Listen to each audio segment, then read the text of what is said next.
ಈ ಮರೆಯಲಾಗದ ಮಹನೀಯರು ಮಾಲಿಕೆಯನ್ನು ಪ್ರಾರಂಭ ಮಾಡಿರುವ ರವಿಶಂಕರ್ ಜೆ ಅಂಕುರ ಮತ್ತು ಅವರ ಬಳಗದ ಎಲ್ಲ ಸ್ನೇಹಿತರಿಗೆ ಮತ್ತು ಈ ಕಾರ್ಯಕ್ರಮಕ್ಕೆ ನನ್ನನ್ನು ಟ್ಯಾಗ್ ಮಾಡಿರುವ ಪ್ರೀತಿಯ ಸ್ನೇಹಿತರು ವಿಮರ್ಶಕರು ಆದಂತಹ ಡಾಕ್ಟರ್ ಎಚ್.ಎಸ್. ಸತ್ಯನಾರಾಯಣ ಅವರಿಗೆ ನಾನು ಧನ್ಯವಾದಗಳನ್ನು ಮತ್ತು ನಮಸ್ಕಾರಗಳನ್ನು ಹೇಳೋದಕ್ಕೆ ಇಷ್ಟಪಡ್ತೇನೆ. ಈ ಕಳೆದ ಕೆಲವು ತಿಂಗಳುಗಳಿಂದ ಪ್ರಾರಂಭವಾಗಿರುವ ಈ ಮರೆಯಲಾಗದ ಮಹನೀಯರು ಮಾಲಿಕೆಯಲ್ಲಿ ಈಗಾಗಲೇ ಕನ್ನಡ ನಾಡು ನುಡಿಗೋಸ್ಕರ ಜೀವತೆತ್ತ ಅಥವಾ ಕಂಕಣ ಕಟಿಬದ್ಧರಾಗಿ ಕಾರ್ಯವನ್ನು ಮಾಡಿರುವಂಥ ಹಲವಾರು ಜನ ಮಹನೀಯರನ್ನು ಈ ಮಾಲಿಕೆಯಲ್ಲಿ ಪರಿಚಯಿಸುವ ಕೆಲಸವನ್ನು, ನಾಡಿಗೆ ಅವರ ಜೀವನ ಮತ್ತು ಸಾಧನೆಗಳನ್ನು ಪರಿಚಯಿಸುವ ಕೆಲಸವನ್ನು ಬಹಳ ಶ್ರದ್ಧೆಯಿಂದ ರವಿಶಂಕರ ಜೆ ಅಂಕುರ ಮತ್ತು ಸ್ನೇಹಿತರು ಮಾಡ್ತಾ ಇದ್ದಾರೆ. ಹಾಗಾಗಿ ಈ ಮಾಲಿಕೆಯಲ್ಲಿ ಈಗಾಗಲೇ ಹಲವು ಜನ ವಾಗ್ಮಿಗಳು, ವಿಮರ್ಶಕರು, ಚಿಂತಕರು ಮಾತಾಡಿದ್ದಾರೆ. ಸಾಹಿತ್ಯದ ಪ್ರೀತಿಯ ವಿದ್ಯಾರ್ಥಿಯಾದ ನಾನು ಇವು ಯಾವುದೂ ಅಲ್ಲದೇ ಇದ್ದರೂ ಕೂಡ ನನ್ನನ್ನು ಪ್ರೀತಿಯಿಂದ ಕರೆಸಿರುವ ಇವರ ಪ್ರೀತಿಗೆ ನಾನು ಋಣಿ ಆಗಿರೋದಕ್ಕೆ ಇಷ್ಟಪಡ್ತೇನೆ. ಇವತ್ತು ನಿಮಗೆಲ್ಲರಿಗೂ ಗೊತ್ತಿರುವ ಹಾಗೆ ನಾನು ಮಾತನಾಡಲಿರುವ ವಿಷಯ ಕನ್ನಡದ ಕಣ್ವಋಷಿ ಅಂತ ಕರೆಯಲಿರುವ ನವೋದಯದ ಆಚಾರ್ಯ ಪುರುಷ ಅಂತಲೇ ಕರೆಸಿಕೊಳ್ಳಲ್ಪಡುವ ಬಿ.ಎಂ. ಶ್ರೀಕಂಠಯ್ಯನವರ ಬಗ್ಗೆ. ನಾವು ಪ್ರಾಥಮಿಕ ಬಿ.ಎಂ. ಶ್ರೀ ಅಂದ ತಕ್ಷಣ ಪ್ರಾಥಮಿಕ ಶಾಲೆಯಲ್ಲಿ ನಾವು ಓದ್ತಾ ಇರಬೇಕಾದ್ರೆ ನಾವು ಕವಿಕೃತಿ ಪರಿಚಯಕ್ಕೆ ಅಂಥೇಳಿ 2 ಅಂಕಗಳ ಟಿಪ್ಪಣಿ ಕೊಡ್ತಾ ಇದ್ರಲ್ಲ, ಆಗ ಬಿ.ಎಂ. ಶ್ರೀ ಅಂದರೆ ಬೆಳ್ಳೂರು, ಮೈಲಾರಯ್ಯ, ಶ್ರೀಕಂಠಯ್ಯ ಹೀಗೆ ಉರು ಹಚ್ಚಿ ಬಾಯಿಪಾಠ ಮಾತಾಡ್ತಾ ಇದ್ದ ವಿದ್ಯಾರ್ಥಿ ದೆಸೆಯಿಂದ ಹಿಡಿದು ಅಧ್ಯಾಪಕನಾಗುವವರೆಗಿನ ಈ ಸುದೀರ್ಘ ಪಯಣದಲ್ಲಿ ಬಿ.ಎಂ. ಶ್ರೀ ಎಂದರೆ ಕೇವಲ ಇಷ್ಟೇನೆಯೇ ಅಂತ ಇವತ್ತಿಗೂ ಹಲವು ಪ್ರಶ್ನೆಗಳು ಬಿ.ಎಂ. ಶ್ರೀಯವರನ್ನು ಓದಿಕೊಳ್ಳದೇ ಇರುವ ಜನಕ್ಕೆ ಗೊತ್ತಾಗತ್ತೆ. ಬಿ.ಎಂ. ಶ್ರೀ ಅಂದ ತಕ್ಷಣ ಬಹಳಷ್ಟು ಜನ ಸಾಹಿತ್ಯವನ್ನು ಓದಿಕೊಳ್ಳದೇ ಇರುವ ಹಲವು ವಿದ್ಯಾರ್ಥಿಗಳಿಗೆ ಜ್ಞಾಪಕ ಆಗೋದು ಅವರು ಕೊಟ್ಟಿರುವಂತಹ ಘೋಷವಾಕ್ಯಗಳಾದಂತಹ ಸಿರಿಗನ್ನಡಂ ಗೆಲ್ಗೆ, ಹಿರಿಗನ್ನಡಂ ಗೆಲ್ಗೆ, ಸಿರಿಗನ್ನಡಂ ಬಾಳ್ಗೆ ಈ ಥರದ ಘೋಷವಾಕ್ಯಗಳಿರಬಹುದು. ಅಥವಾ ಅವರು ಇಂಗ್ಲಿಷ್ ಗೀತೆಗಳಲ್ಲಿ ಅನುವಾದದ ಮುಖಾಂತರ ಕನ್ನಡಕ್ಕೆ ಪರಿಚಯಿಸಲ್ಪಟ್ಟ ಕೆಲವು ಕವಿತೆಗಳ ಮುಖಾಂತರ ಬಿ.ಎಂ. ಶ್ರೀ ಕನ್ನಡವನ್ನು ಐಚ್ಛಿಕವಾಗಿ ಓದದೇ ಇರುವ ಜನಸಾಮಾನ್ಯರ ಮನಸ್ಸಿನಲ್ಲಿ ಕೂಡ ಉಳಿದಿರೋದನ್ನು ಕೂಡ ಗಮನಿಸ್ತೇವೆ. ಅದರ ಆಚೆಗೆ ಬಿ.ಎಂ. ಶ್ರೀ ಅಂತಂದರೆ ಬಿ.ಎಂ. ಶ್ರೀಯವರೇ ಬರೆದಿದ್ದಾರೇನೋ ಅನ್ನುವಷ್ಟು ಜನಪ್ರಿಯವಾದ, ಅವರು ಇಂಗ್ಲೀಷ್ನಿಂದ ರಾಬರ್ಟ್ಸ್ ನ್ಯೂಮನ್ ಅವರ ಕವಿತೆ ಇದೆಯಲ್ಲ, ಲೀಡ್ ಕೈಂಡ್ಲಿ ಲೈಟ್, ಆ ಕವಿತೆಯ ಅನುವಾದವನ್ನು ಕನ್ನಡಕ್ಕೆ ಕೊಟ್ಟಿದ್ದಾರಲ್ಲ. ಕರುಣಾಳು ಬಾಬೆಳಕೆ ಮುಸುಕಿದೀ ಮಬ್ಬಿನಲ್ಲಿ ಕೈ ಹಿಡಿದು ನಡೆಸೆನ್ನನು, ಈ ಥರದ ಕೆಲವು ಕವಿತೆಗಳು, ಅಥವಾ ಕಾರಿ ಹೆಗ್ಗಡಿಯ ಮಗಳು, ಈ ಥರದ ಕೆಲವು ಕಾಳಗೆ ಪದ, ಕಾರಿ ಹೆಗ್ಗಡಿಯ ಮಗಳು, ಕರುಣಾಳು ಬಾಬೆಳಕೆ, ಈ ಥರದ ಕೆಲವು ಕವಿತೆಗಳ ಮುಖಾಂತರ ಬಿ.ಎಂ. ಶ್ರೀಕಂಠಯ್ಯನವರು ಜನಮಾನಸದಲ್ಲಿ ಅಚ್ಚೊತ್ತಿದ್ದಾರೆ. ಅದರ ಆಚೆಗೆ ಸಾಹಿತ್ಯ ಪರಿಷತ್ತಿನ ಉಪಾಧ್ಯಕ್ಷರಾಗಿ ಅವರು ಮಾಡಿದ ಕೆಲಸವಿರಬಹುದು, ಅಥವಾ ಕನ್ನಡ ನವೋದಯ ಪೂರ್ವ ಸಂದರ್ಭದಲ್ಲಿ ಕನ್ನಡವನ್ನು ಕಟ್ಟುವ ಸಂದರ್ಭದಲ್ಲಿ ಬಿ.ಎಂ. ಶ್ರೀಕಂಠಯ್ಯನವರು ತಮ್ಮ ಬದುಕನ್ನು, ಬರಹವನ್ನು ಮುಡಿಪಾಗಿಟ್ಟಂತಹ ಅವರ ತ್ಯಾಗಗಳ ಬಗ್ಗೆ ತುಂಬ ಜನಕ್ಕೆ ಗೊತ್ತಿರಲಾರದು. ನಮಗೆಲ್ಲ ವಿದ್ಯಾರ್ಥಿ ದೆಸೆಯಿಂದನೂ ಅವರಿಗೆ ಬಹಳ ಪ್ರಸಿದ್ಧವಾದ ಒಂದು ಲೇಖನ ಈ ಕ್ಷಣಕ್ಕೆ ನೆನಪಿರಬಹುದು. ಕನ್ನಡ ಮಾತು ತಲೆ ಎತ್ತುವ ಬಗೆ ಅನ್ನುವ ಆ ಲೇಖನ ತಮಗೆಲ್ಲರಿಗೂ ಗೊತ್ತಿರಬಹುದು. ಅದರಲ್ಲಿ ಒಂದು ಮಾತು ಬರುತ್ತೆ, ಕನ್ನಡ ನಾಡಿಗೆ ಕನ್ನಡವೇ ಗತಿ, ಅನ್ಯತಾ ಶರಣಂ ನಾಸ್ತಿ. ಇಂಗ್ಲೀಷಲ್ಲ, ಹಿಂದಿಯಲ್ಲ, ಉರ್ದು ಅಲ್ಲ, ಕನ್ನಡ ನಾಡಿಗೆ ಕನ್ನಡವೇ ಗತಿ ಅಂತ. ಯಾವ ಭಾಷೆ ತಾಯಿಯ ಎದೆ ಹಾಲಿನಿಂದ ರಕ್ತಗತವಾಗಿ ಬಂದು ನಮ್ಮ ನರನಾಡಿಗಳಲ್ಲಿ ಸೇರಿಕೊಂಡಿದೆಯೋ ಅದು ನಮ್ಮ ಮಾತೃಭಾಷೆ ಅನ್ನುವ ಮಾತನ್ನು ಬಿ.ಎಂ. ಶ್ರೀಕಂಠಯ್ಯನವರು ಅಲ್ಲಿ ಹೇಳ್ತಾರೆ. ಕನ್ನಡ ಮಾತು ತಲೆ ಎತ್ತುವ ಬಗೆಯನ್ನು ಕುರಿತು, ಕನ್ನಡಿಗರು ತಲೆ ಎತ್ತಿ ನಡೆಯಬಹುದಾದ ಬಗೆಯನ್ನು ಕುರಿತು ಅವರು ಆ ಭಾಷಣದಲ್ಲಿ ತುಂಬ ಪ್ರೇರಣಾತ್ಮಕವಾದ ಒಂದು ನುಡಿಗಳನ್ನು ಹಾಡ್ತಾರೆ. 1911ರಲ್ಲಿ ಧಾರವಾಡದ ಕರ್ನಾಟಕ ವಿದ್ಯಾವರ್ಧಕ ಸಂಘದಲ್ಲಿ ಮಾಡಿದ ಆ ಭಾಷಣ ಇವತ್ತಿಗೂ ಕೂಡ ಚಾರಿತ್ರಿಕವಾದ ಸಂಗತಿ ಅನ್ನೋದನ್ನು ನಾವು ಮರೆಯುವ ಹಾಗೆ ಇಲ್ಲ. ಈ ಎಲ್ಲದರ ಆಚೆಗೆ ನಾನು ನನ್ನ ಇವತ್ತಿನ ಈ ಮಾತಿನಲ್ಲಿ ಬಹಳ ಮುಖ್ಯವಾಗಿ ಅವರ ಬದುಕನ್ನು, ಬರಹವನ್ನು, ಅವರ ಸಾಹಿತ್ಯದ ಕೆಲಸವನ್ನು ಪರಿಚಯಿಸುವ 3 ಭಾಗಗಳಲ್ಲಿ ಅವರನ್ನು ಪರಿಚಯಿಸುವ ಕೆಲಸವನ್ನು ಈ ನನ್ನ ಮಾತಿನಲ್ಲಿ ಮಾಡಬೇಕು ಅಂತ ಅಂದ್ಕೊಂಡು ನಿಮ್ಮ ಮುಂದೆ ಇವತ್ತು ಅಂದ್ಕೊಂಡಿದ್ದೇನೆ. ನಮಗೆಲ್ಲರಿಗೂ ಗೊತ್ತಿರುವ ಹಾಗೆ ಸ್ನೇಹಿತರೆ, ಬಿ ಎಂ ಶ್ರೀಕಂಠಯ್ಯನವರು ಹುಟ್ಟಿದ ಕಾಲಘಟ್ಟವನ್ನು ನಾವು ಗಮನಿಸಬೇಕು. ನವೋದಯ ಪೂರ್ವ ಸಂದರ್ಭ. ಕರ್ನಾಟಕ ಇನ್ನೂ ಏಕೀಕರಣ ಆಗಿರಲಿಲ್ಲ, ಭಾರತಕ್ಕೆ ಸ್ವಾತಂತ್ರ್ಯ ಬಂದಿರಲಿಲ್ಲ. ಮೈಸೂರು ಅರಸರು ಕೂಡ ಬ್ರಿಟಿಷರ ಅಧೀನದಲ್ಲೇ ಆಳ್ವಿಕೆಯನ್ನು ನಡೆಸ್ತಾ ಇದ್ದಂಥ ಕಾಲಘಟ್ಟ. ಮೈಸೂರು ಸಂಸ್ಥಾನ ಅನ್ನುವ ಹೆಸರಿನಲ್ಲಿ ಆಳ್ವಿಕೆಯನ್ನು ನಡೆಸ್ತಾ ಇದ್ದಂಥ ಕಾಲಘಟ್ಟ. ಇಡೀ ಕನ್ನಡ ನಾಡು ಭೌಗೋಳಿಕವಾಗಿ ಹರಿದು ಹಂಚಿ ಹೋಗಿದ್ದಂತಹ ಕಾಲಘಟ್ಟದಲ್ಲಿ ಬಿ ಎಂ ಶ್ರೀಕಂಠಯ್ಯನವರ ಜನನ ಆಗತ್ತೆ. ಆ ಕಾಲಘಟ್ಟವನ್ನು ಯಾಕೆ ನಾನು ವಿಶೇಷವಾಗಿ ಇಲ್ಲಿ ನಮೂದಿಸ್ತಾ ಇದ್ದೀನಿ, ಅವರ ಜನನ ದಿನಾಂಕ ಯಾಕೆ ನಮಗೆ ಮುಖ್ಯ ಆಗುತ್ತೆ ಅನ್ನೋದಾದರೆ, ಗಮನಿಸಿ, ಅವರು ಹುಟ್ಟಿದ್ದು 1884 ಜನವರಿ 3. ಆ ಕಾಲಘಟ್ಟ ಯಾಕೆ ಮುಖ್ಯ ಅಂತ ನಾನು ಆಮೇಲೆ ಹೇಳ್ತೀನಿ. ಹೀಗೆ ತುಮಕೂರು ಜಿಲ್ಲೆಯ ಗುಬ್ಬಿ ತಾಲೂಕಿನ ಸಂಪಿಗೆ ಗ್ರಾಮದಲ್ಲಿ ಜನಿಸಿದಂತಹ ಬಿ ಎಂ ಶ್ರೀಕಂಠಯ್ಯ ಅವರ ತಾಯಿ ಭಾಗೀರಥಮ್ಮ, ತಂದೆ ಬೆಳ್ಳೂರು ಮೈಲಾರಯ್ಯನವರು. ಅವರು ಶ್ರೀಕಂಠಯ್ಯನವರ ತಂದೆ ವಕೀಲರಾಗಿದ್ದಂಥವರು. ಅವರ ಪ್ರಾಥಮಿಕ ವಿದ್ಯಾಭ್ಯಾಸ ಎಲ್ಲವೂ ಶ್ರೀರಂಗಪಟ್ಟಣದಲ್ಲಾಗುತ್ತೆ. ಅವರ ಹೈಸ್ಕೂಲ್ ವಿದ್ಯಾಭ್ಯಾಸ ಮೈಸೂರಿನಲ್ಲಾಗುತ್ತೆ. ಪದವಿ ವಿದ್ಯಾಭ್ಯಾಸವನ್ನು ಅವರು ಬೆಂಗಳೂರಿನ ಸೆಂಟ್ರಲ್ ಕಾಲೇಜಿನಲ್ಲಿ ಮುಂದುವರಿಸ್ತಾರೆ. ಅವ್ರ ತಂದೆಗೆ ತನ್ನ ಹಾಗೆ ತನ್ನ ಮಗ ಲಾಯರ್ ಆಗಬೇಕು, ವಕೀಲ ಆಗಬೇಕು ಅನ್ನೋ ಆಸೆ ಇತ್ತು.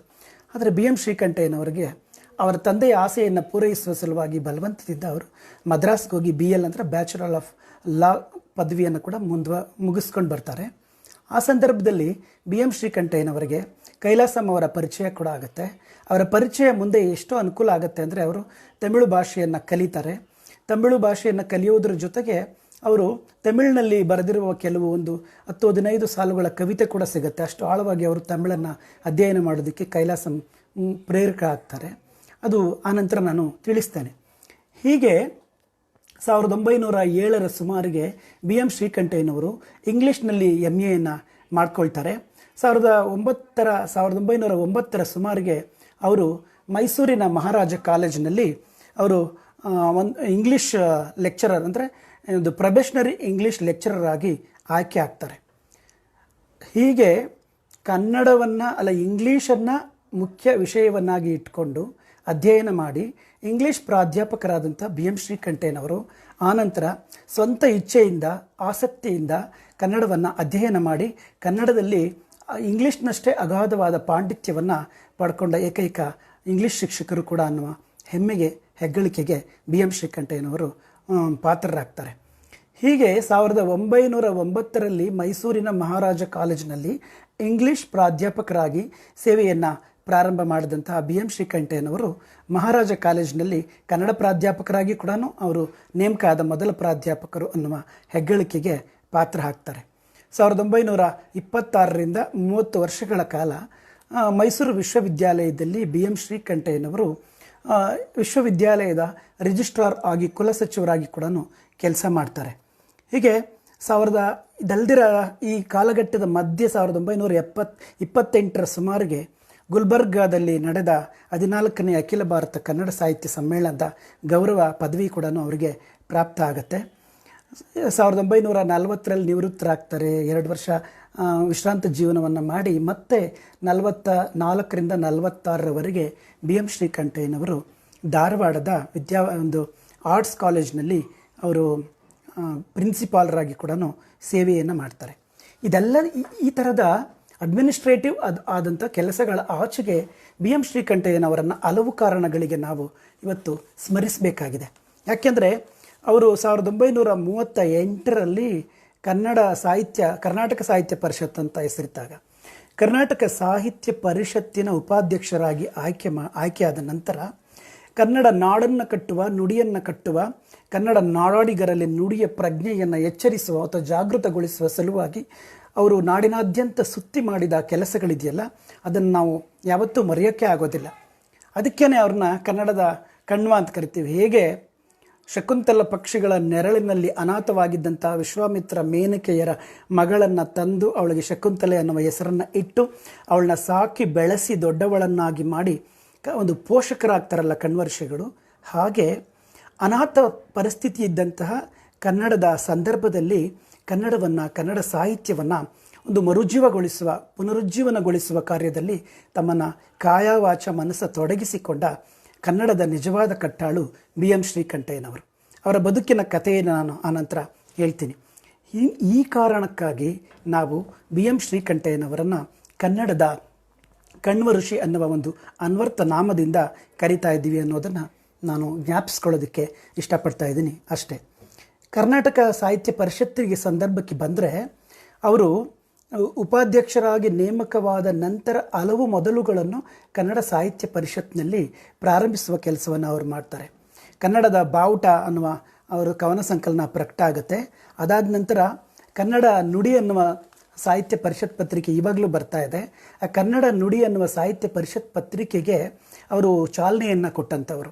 ಹಾಗೆ ಕನ್ನಡ ನುಡಿಯನ್ನು ಮುದ್ರಿಸುವುದಕ್ಕೆ ಬೇಕಾದಂಥ ಒಂದು ಅಚ್ಚುಕೂಟಕ್ಕೋಸ್ಕರ ಮೊದಲು ತಮ್ಮ ಕೈಯಾರೆ 1,000 ರೂಪಾಯಿಯ ದೇಣಿಗೆಯನ್ನು ಕೊಟ್ಟು ಅದನ್ನು ಪ್ರಾರಂಭಿಸಿದಂಥವರು ಬಿ ಎಂ ಶ್ರೀಕಂಠಯ್ಯನವರು.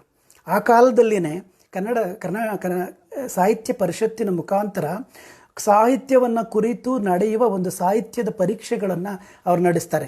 ಈಗಲೂ ಕೂಡ ಕನ್ನಡ ಸಾಹಿತ್ಯ ಪರಿಷತ್ತು ಆ ಒಂದು ಪರೀಕ್ಷೆಗಳನ್ನು ಮಾಡ್ತಾ ಇದೆ.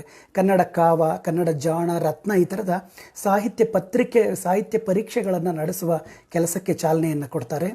ಹಾಗೆಯೇ ಕನ್ನಡ ನುಡಿ ಪತ್ರಿಕೆಯನ್ನು ಪ್ರಾರಂಭಿಸ್ತಾರೆ. ಅದಲ್ದಿರ ಪರಿಷತ್ ಪತ್ರಿಕೆಯ ಜೊತೆಗೆ ಒಂದು ಮುದ್ರಣಾಲಯವನ್ನು ಕೂಡ ಪ್ರಾರಂಭಿಸಬೇಕು ಅಂತೇಳಿ ತಾವು ತಮ್ಮ ಕೈಯಿಂದ ಅವರು 1,000 ರೂಪಾಯಿಗಳ ದೇಣಿಗೆಯನ್ನು ಹಾಕಿ ಒಂದು ಪ್ರಿಂಟಿಂಗ್ ಪ್ರೆಸ್ ಅಥವಾ ಮುದ್ರಣಾಲಯವನ್ನು ಕೂಡ ಸಾಹಿತ್ಯ ಪರಿಷತ್ನಲ್ಲಿ ಬಿ ಎಂ ಶ್ರೀಕಂಠಯ್ಯನವರು ಪ್ರಾರಂಭ ಮಾಡ್ತಾರೆ.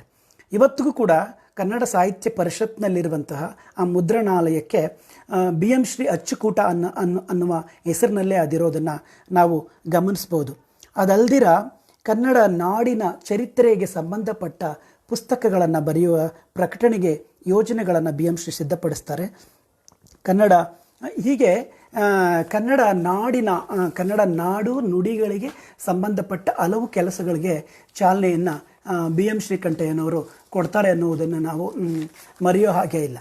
ಇದಲ್ಲದೆ ಬಿ ಎಂ ಶ್ರೀಕಂಠಯ್ಯನವರು ನಾವೆಲ್ಲ ಗಮನಿಸಿರುವ ಹಾಗೆ ಕನ್ನಡದ ಏಕೈಕ ಮೊದಲ ಇಂಗ್ಲೀಷ್ ಮತ್ತು ಕನ್ನಡ ಪ್ರಾಧ್ಯಾಪಕರಾಗಿ ನೇಮಕ ಆದವರು ಅಂತ. ಮೈಸೂರು ವಿಶ್ವವಿದ್ಯಾಲಯದಲ್ಲಿ ಇವರು ಮಹಾರಾಜ ಕಾಲೇಜಿನಲ್ಲಿ ಅಧ್ಯಾಪಕರಾಗಿದ್ದ ಕಾಲಕ್ಕೆ ಆಗಿನ್ನೂ ಮೈಸೂರು ವಿಶ್ವವಿದ್ಯಾಲಯ ಪ್ರಾರಂಭ ಆಗಿರಲಿಲ್ಲ. ಆ ಕಾಲಕ್ಕೆ ಕರ್ನಾಟಕ ಸಾಹಿತ್ಯ ಪರಿಷತ್ತು ಕೂಡ ಪ್ರಾರಂಭವಾಗಿರಲಿಲ್ಲ. ಅಂಥ ಸಂದರ್ಭದಲ್ಲಿ ಬಿ ಎಂ ಶ್ರೀಕಂಠಯ್ಯನವರು ಮೈಸೂರು ಮಹಾರಾಜ ಕಾಲೇಜಿಗೆ ಒಂದು ಪ್ರೊಬೆಷನರಿ ಇಂಗ್ಲೀಷ್ ಪ್ರಾಧ್ಯಾಪಕರಾಗಿ ಪ್ರೊಬೆಷನರಿ ಕನ್ನಡ ಪ್ರಾಧ್ಯಾಪಕರಾಗಿ ನೇಮಕ ಆಗಿ ಬಂದ ನಂತರ ಅವರು ಮೈಸೂರು ವಿಶ್ವವಿದ್ಯಾಲಯದಲ್ಲಿ ಮೊದಲ ಬಾರಿಗೆ ಕನ್ನಡ MA ತರಗತಿಗಳನ್ನು ಪ್ರಾರಂಭ ಮಾಡಿರುವ ಹೆಗ್ಗಳಿಕೆ ಕೂಡ ಬಿ ಎಂ ಶ್ರೀಕಂಠಯ್ಯನವರಿಗೆ ಸಲ್ಲಬೇಕು. ಪುಸ್ತಕ ಪ್ರಕಟಣಾ ಯೋಜನೆಯನ್ನು ಮೊದಲಿಗೆ ಮೈಸೂರು ವಿಶ್ವವಿದ್ಯಾಲಯದ ಮುಖಾಂತರ ತಂದವರು ಬಿ ಎಂ ಶ್ರೀಕಂಠಯ್ಯನವರು ಅನ್ನೋದನ್ನು ಕೂಡ ನಾವು ಮರೆಯುವ ಹಾಗೆ ಇಲ್ಲ. ಹೀಗೆ ಹಲವು ಪ್ರಥಮಗಳಿಗೆ ಕೂಡ ಅವರು ಕಾರಣ ಆಗ್ತಾರೆ. ಅನಂತರ ನಾನು ಅದನ್ನು ಹೇಳ್ತೇನೆ. ಹೀಗೆ ಬಿ ಎಂ ಶ್ರೀ ನಮಗೆಲ್ಲ ಗೊತ್ತಿರುವ ಹಾಗೆ ಓದಿದ್ದು ಇಂಗ್ಲೀಷು, ಆದರೆ ಅವರು ಒಲಿದದ್ದು ಮತ್ತು ದಕ್ಕಿದ್ದು ಕನ್ನಡಕ್ಕೆ ಅನ್ನುವುದನ್ನು ಮರೆಯುವ ಹಾಗೆ ಇಲ್ಲ. ಅವರು ಮಹಾರಾಜ ಕಾಲೇಜಿಗೆ ಇಂಗ್ಲೀಷ್ ಪ್ರಾಧ್ಯಾಪಕರಾಗಿ ನೇಮಕ ಆಗಿ ಬಂದಾಗ ಬೇರೆಲ್ಲ ಮೇಷ್ಟ್ರುಗಳು ಸೂಟು ಬೂಟು ಹಾಕ್ಕೊಂಡು ಒಳ್ಳೆ ಇಂಗ್ಲೀಷ್ನ ಪಡಿಯಚ್ಚಿನ ಹಾಗೆ ಕಾಲೇಜ್ಗೆ ಆ ಕಾಲದ ಎಲ್ಲ ಪ್ರಾಧ್ಯಾಪಕರು ಹಾಗೆಯೇ ಸೂಟ್ ಹಾಕ್ಕೊಂಡು ಕೋಟ್ ಹಾಕ್ಕೊಂಡು ಪೀಠ ಹಾಕ್ಕೊಂಡು ಬರ್ತಾ ಇದ್ರಲ್ಲ. ಈ ಮನುಷ್ಯ ಅಪ್ಪಟ ಇಂಗ್ಲೀಷ್ ಮೇಷ್ಟ್ರು ಥರ ಬರ್ತಾ ಇದ್ದದ್ದು. ಇವನು ಏನು ಕನ್ನಡ ಮಾತಾಡ್ತಾನೆ ಅನ್ನುವ ಮೂಗ್ಮುರಿತಾ ಇದ್ದಂಥ ಸಂದರ್ಭದಲ್ಲಿ ಬಿ ಎಂ ಶ್ರೀಕಂಠಯ್ಯನವರು ತಾವೇ ಸ್ವತಃ ಕನ್ನಡವನ್ನು ಅಧ್ಯಯನ ಮಾಡಿ ಯಾವ ವಿದ್ಯಾರ್ಥಿಗಳು ಯಾವ ಕನ್ನಡದ ಮೇಷ್ಟ್ರುಗಳು ಕನ್ನಡವನ್ನು ಐಚ್ಛಿಕವಾಗಿ ಅಧ್ಯಯನ ಮಾಡಿ ಪ್ರಾಧ್ಯಾಪಕರು ಅನ್ನೋ ಪಟ್ಟದಿಂದ ಬೀಗ್ತಾ ಇದ್ರೋ ಆ ಥರದ ಮೇಷ್ಟ್ರುಗಳೆಲ್ಲವೂ ತಮ್ಮ ಮೂಗಿನ ಮೇಲೆ ಬೆರಳಿಟ್ಟುಕೊಳ್ಳುವ ಹಾಗೆ ಕನ್ನಡವನ್ನು ಹರಳು ಉರಿದ ಹಾಗೆ ಬಿ ಎಂ ಶ್ರೀಕಂಠಯ್ಯನವರು ಮಾತಾಡ್ತಾ ಇದ್ರಂತೆ. ಅವರ ಕನ್ನಡದ ಬಗೆಗಿನ ಪಾಂಡಿತ್ಯ ಎಷ್ಟು ಅಗಾಧವಾಗಿತ್ತು ಅಂತಂದರೆ ಅವರು ಪ್ರಕಟಿತ ಗ್ರಂಥಗಳು ಮಾತ್ರ ಅಲ್ಲ, ಅಪ್ರಕಟಿತ ಗ್ರಂಥಗಳಲ್ಲಿಯೂ ಕೂಡ ಇರಬಹುದಾದಂತಹ ಕಂದಪದ್ಯಗಳನ್ನು ಮತ್ತು ವೃತ್ತಗಳನ್ನು ನಿರರ್ಗಳವಾಗಿ ಅವರು ಉದಾಹರಣೆ ಕೊಡ್ತಾ ಇದ್ದದ್ದನ್ನು ನೋಡಿ ಆ ಕಾಲದ ಮೇಷ್ಟ್ರುಗಳು ಮತ್ತು ಕನ್ನಡ ವಿದ್ಯಾರ್ಥಿಗಳು ಇವರ ಅಭಿಮಾನಿಗಳಾಗಿದ್ದರು ಅನ್ನೋದನ್ನು ನಾವು ಮರಿಬಾರ್ದು. ಹೀಗೆ ಇವತ್ತು ಕನ್ನಡ ಪಡೆದಿರುವಂತಹ ಈ ಗೌರವ ಸ್ಥಾನಕ್ಕೆ ಬಿ ಎಂ ಶ್ರೀಕಂಠಯ್ಯನವರು ಈ ಹಲವು ಕಾರಣಗಳಿಗೆ ನಮಗೆ ಅವರು ಮುಖ್ಯ ಅಂತ ಅನ್ನಿಸ್ತಾರೆ. ನಾನು ಆಗಲೇ ಹೇಳಿದ್ನಲ್ಲ, ಈ ಎಲ್ಲದರ ಜೊತೆಗೆ ಬಿ ಎಂ ಶ್ರೀಕಂಠಯ್ಯನವರು ಒಳ್ಳೆಯ ವಾಗ್ಮಿ ಆಗಿದ್ದರು. ಅವರು ಎಷ್ಟು ಒಳ್ಳೆಯ ವಾಗ್ಮಿಗಳಾಗಿದ್ದರು ಅಂದರೆ ನಿರರ್ಗಳವಾದ ಅವರ ವಾಗ್ಮಿತೆ, ಅವರ ಭಾಷಣ ಶೈಲಿ, ಹೇಗೆ ಮುಂಗಾರಿನ ಗುಡುಗಿನ ಅಂತ ಇರುವಂತಹ ಗಂಡು ಶೈಲಿ, ನೋಡುವುದಕ್ಕೆ ಸೂಟು ಬೂಟು ಹಾಕ್ಕೊಂಡು ಪಂಪನ ಹಾಗೆ ಧೀರ ಗಂಭೀರ ನಿಲುವು, ಸ್ಫುರದ್ರೂಪಿಯಾದಂಥ ಆ ಯುವ ತರುಣ ಕಾಲೇಜಿಗೆ ಬಂದರೆ ಒಂದು ದೊಡ್ಡ ಯುವಕರ ಪಡೆ ಅವರ ಹಿಂದೆ ಸಾಲ್ಗಟ್ತಾ ಇದ್ದಂತೆ. ಭಾಷಣಕ್ಕೆ ನಿಂತರೆ ಗಂಟೆಗಟ್ಟಲೆ ನಿರರ್ಗಳವಾಗಿ ಕನ್ನಡ ಮತ್ತು ಇಂಗ್ಲೀಷ್ ಎರಡೂ ಭಾಷೆಗಳಲ್ಲೂ ಮಾತಾಡ್ತಾ ಇದ್ದಂತಹ ಪಾಂಡಿತ್ಯವನ್ನು ಸಂಪಾದಿಸಿಕೊಂಡಿದ್ದಂತಹ ಸವ್ಯ ಸಾಕ್ಷಿಯಾಗಿದ್ದರು ಬಿ ಎಂ ಶ್ರೀಕಂಠಯ್ಯನವರು. ಇದಲ್ದಿರ ಅವರು ಅಕ್ಷರ ಪ್ರಚಾರಕ್ಕೆ ಸಂಬಂಧಪಟ್ಟ ಹಾಗೆ, ಲಿಪಿ ಸುಧಾರಣೆಗೆ ಸಂಬಂಧಪಟ್ಟ ಹಾಗೆ, ವಯಸ್ಕರ ಶಿಕ್ಷಣಕ್ಕೆ ಸಂಬಂಧಪಟ್ಟ ಹಾಗೆ 1ನೇ ತರಗತಿಯಿಂದ 10ನೇ ತರಗತಿಯವರೆಗೆ ಕನ್ನಡ ಪಠ್ಯಗಳ ಪರಿಷ್ಕರಣೆಗೆ ಸಂಬಂಧಪಟ್ಟ ಹಾಗೆ ಮೈಸೂರು ವಿಶ್ವವಿದ್ಯಾಲಯದಲ್ಲಿ ಅವರು ಕೈಗೊಂಡಂತಹ ಆ ಒಂದು ಸುಧಾರಣಾ ಕೆಲಸಗಳನ್ನು ಕನ್ನಡಿಗರು ಯಾರೂ ಕೂಡ ಮರೆಯೋದಕ್ಕೆ ಸಾಧ್ಯ ಆಗೋದೇ ಇಲ್ಲ. ಹೀಗೆ ವಿಶ್ವವಿದ್ಯಾಲಯದಲ್ಲಿ ಕನ್ನಡಕ್ಕೆ ಸಂಬಂಧಪಟ್ಟ ಹಲವು ಸೂಕ್ಷ್ಮ ಕೆಲಸಗಳಲ್ಲಿ ಸಂಪೂರ್ಣವಾಗಿ ತನ್ನನ್ನು ತೊಡಗಿಸಿಕೊಳ್ಳುವುದರ ಜೊತೆಗೆ ಕನ್ನಡ ಸಾಹಿತ್ಯ ಪರಿಷತ್ತಿನ ಉಪಾಧ್ಯಕ್ಷರಾದ ನಂತರ ನಾಡಿನಾದ್ಯಂತ ಕನ್ನಡ ಕೈಂಕರ್ಯವನ್ನು ಮಾಡುವುದಕ್ಕೆ, ಕನ್ನಡವನ್ನು ಪ್ರಚಾರ ಮಾಡುವುದಕ್ಕೆ ಅವರು ಕೈಗೊಂಡ ಕೆಲಸಗಳನ್ನು ಕೂಡ ನಾವು ಮರೆಯುವ ಹಾಗೆ ಇಲ್ಲ. ನಾನು ಹಾಗೆ ಹೇಳಿದ್ನಲ್ಲ, ಇಂಗ್ಲೀಷ್ ಮತ್ತು ಸಂಸ್ಕೃತದಲ್ಲಿ ಮಾತ್ರ ಅವರಿಗೆ ಪಾಂಡಿತ್ಯ ಇರಲಿಲ್ಲ, ಕನ್ನಡದಲ್ಲೂ ಪಾಂಡಿತ್ಯ ಇತ್ತು, ತಮಿಳಿನಲ್ಲಿ ಪಾಂಡಿತ್ಯ ಇತ್ತು, ಗ್ರೀಕ್ ಭಾಷೆಯನ್ನು ಕಲಿತು ಅದನ್ನು ಕರತಲ ಮೂಲಕ ಮಾಡಿಕೊಂಡಿದ್ದರು.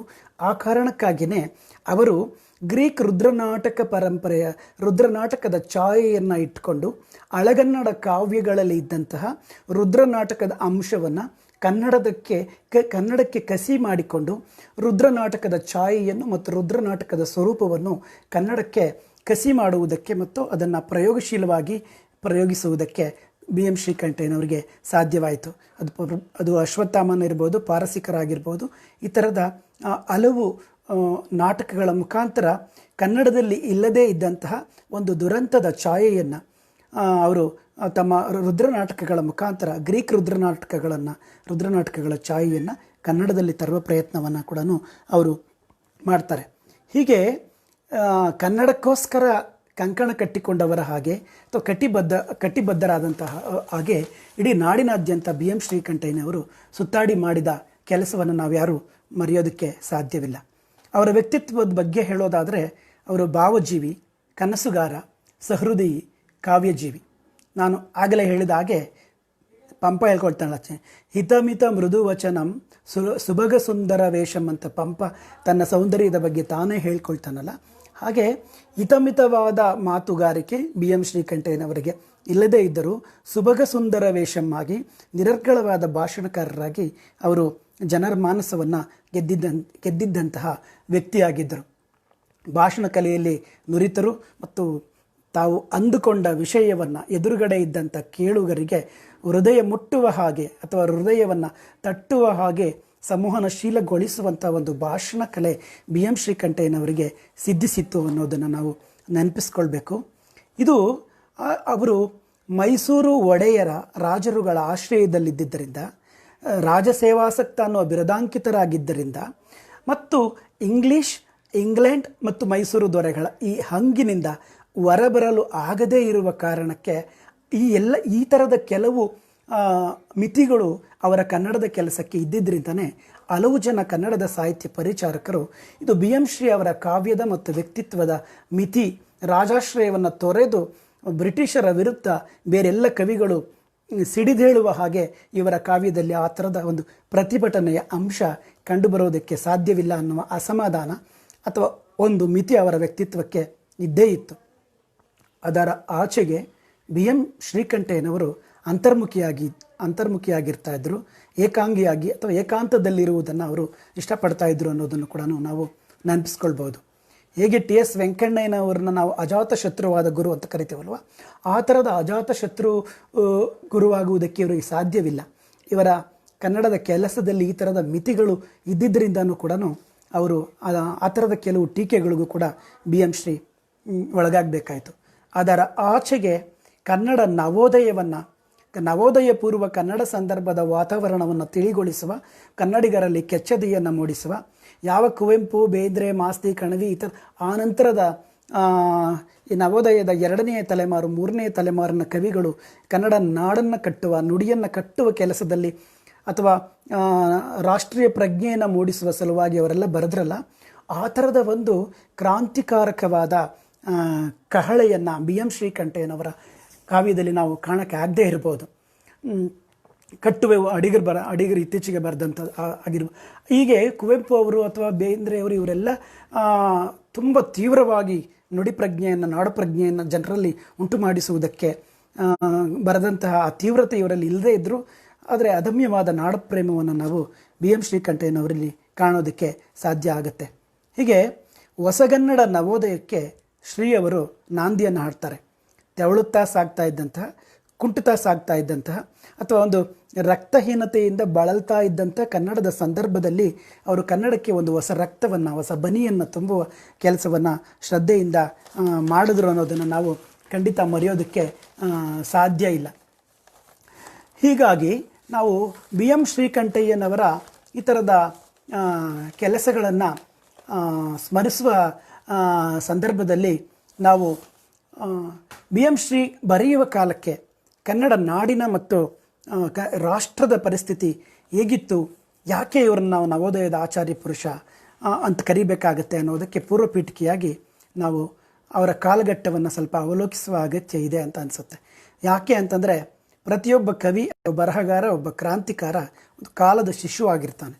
ಕಾಲ ಅವನನ್ನು ತನ್ನ ಸಮಕಾಲೀನ ಸಂದರ್ಭದ ತಲ್ಲಣಗಳು ಮತ್ತು ಅವಶ್ಯಕತೆಗಳು ಯಾವಾಗಲೂ ಸಂವೇದನಶೀಲವಾದ ಬರಹಗಾರನನ್ನು ಪ್ರೇರೇಪಿಸುತ್ತೆ ಮತ್ತು ರೂಪಿಸುತ್ತೆ. ಪರಂಪರೆಯನ್ನು ವರ್ತಮಾನಕ್ಕೆ ಒಗ್ಗಿಸಿಕೊಂಡು ಭವಿಷ್ಯಕ್ಕೆ ತೋರು ಬೆರಳನ್ನು ನೀಡುವಂತಹ ಕೆಲಸವನ್ನು ಸಂವೇದನಶೀಲವಾದ ಹೋರಾಟಗಾರ, ಕ್ರಾಂತಿಕಾರ, ಸಾಹಿತಿ ಯಾವಾಗಲೂ ಒಂದು ಸವಾಲಿನ ಹಾಗೆ ತನ್ನ ಮುಂದೆ ಇಟ್ಕೊಂಡೇ ಇರ್ತಾನೆ. ಬಿ ಎಂ ಶ್ರೀ ಹುಟ್ಟಿದ ಕಾಲ ನಾನು ಆಗಲೇ ಹೇಳಿದ ಹಾಗೆ 1884 ಅಂತ. ಯಾಕೆ ಈ ಕಾಲಘಟ್ಟ ಬಹಳ ಮುಖ್ಯ ಆಗುತ್ತೆ ಅಂತಂದರೆ 1885 ಕಾಲಘಟ್ಟಕ್ಕೆ ಸುಮಾರು ಸರಿಯಾಗಿ ನಮ್ಮಲ್ಲಿ ಇಂಡಿಯನ್ ನ್ಯಾಷನಲ್ ಕಾಂಗ್ರೆಸ್ ಅನ್ನೋದು ಪ್ರಾರಂಭವಾಗುತ್ತೆ. ಈ ಇಂಡಿಯನ್ ನ್ಯಾಷನಲ್ ಕಾಂಗ್ರೆಸ್ ಅಸ್ತಿತ್ವಕ್ಕೆ ಬಂದಿತ್ತು. ಇಡೀ ರಾಷ್ಟ್ರದಲ್ಲಿ ಒಂದು ರಾಷ್ಟ್ರೀಯ ಪ್ರಜ್ಞೆ ಜಾಗೃತವಾಗಿದ್ದಂಥ ಕಾಲಘಟ್ಟ ಅದಾಗಿತ್ತು. ಜೊತೆಗೆ ರಾಷ್ಟ್ರೀಯತೆ, ಸ್ವದೇಶ, ಸ್ವಭಾಷಾ ಪ್ರೇಮ, ಸ್ವಧರ್ಮಗಳ ಬಗೆಗಿನ ಜಾಗೃತಿ ಎಚ್ಚರವಾಗ್ತಾ ಇದ್ದಂಥ ಕಾಲಘಟ್ಟದಲ್ಲಿ ಬಿ ಎಂ ಶ್ರೀಕಂಠಯ್ಯನವರ ಜನನ ಆಗಿತ್ತು. ಇದೇ ಕಾಲಘಟ್ಟದಲ್ಲಿ ರಾಜಾರಾಮ್ ಮೋಹನ್ ರಾಯ್ ಅವರು, ಈಶ್ವರಚಂದ್ರ ವಿದ್ಯಾಸಾಗರ್ ಅವರು, ಬಂಗಾಳದಲ್ಲಿ ಆಗಾಗಲೇ ಒಂದು ಮತೀಯ ರಾಷ್ಟ್ರೀಯವಾದಿ ಚಳವಳಿ ಪ್ರಾರಂಭವಾಗಿತ್ತು. ಕಡೆ ರಾಜಾರಾಮ್ ಮೋಹನ್ ರಾಯ್, ದೇವೇಂದ್ರನಾಥ ಠಾಗೂರ್, ಈಶ್ವರಚಂದ್ರ ವಿದ್ಯಾಸಾಗರ ಈ ಥರದ್ದೆಲ್ಲ ಒಂದು ಮತೀಯ ಸಾಮಾಜಿಕ ಸುಧಾರಣಾ ಚಳುವಳಿಯಲ್ಲಿ ಭಾಗವಹಿಸಿದರು. ಈ ಬಂಗಾಳದಲ್ಲಿ ಶುರುವಾದಂಥ ಈ ಥರದ ಒಂದು ಮತೀಯ ಸಾಮಾಜಿಕ ಸುಧಾರಣಾವಾದಿ ಆಂದೋಲನ ಇದೆಯಲ್ಲ, ಅದು ಬಾಂಬೆಗೂ ಹಬ್ಬಿತ್ತು, ಮದ್ರಾಸ್ವರೆಗೂ ಹಬ್ಬಿತ್ತು. ಇದೇ ಕಾಲದಲ್ಲಿ ಸರ್ ವಿಲಿಯಂ ಜೋನ್ಸ್ ಆಗಿರ್ಬೋದು, ಮ್ಯಾಕ್ಸ್ ಮುಲ್ಲರ್ ಮುಂತಾದ ಪಾಶ್ಚಾತ್ಯ ವಿದ್ವಾಂಸರುಗಳು ಸಂಸ್ಕೃತ ಭಾಷೆ, ಸಂಸ್ಕೃತ ಸಾಹಿತ್ಯ ಇವುಗಳಲ್ಲಿದ್ದಂಥ ಒಂದು ಸತ್ವಪೂರ್ಣವಾದ ಪರಂಪರೆಯನ್ನು ದೇಶ ಭಾಷೆಗಳ ಮುಖಾಂತರ ಪರದೇಶಕ್ಕೂ ಕೂಡ ಪರಿಚಯಿಸುವ ಕೆಲಸದಲ್ಲಿ ತೊಡಕೊಂಡಿದ್ದಂಥ ಕಾಲಘಟ್ಟದಲ್ಲಿ ಬಿ ಎಂ ಶ್ರೀಕಂಠಯ್ಯನವರ ಜನನ ಆಗಿತ್ತು.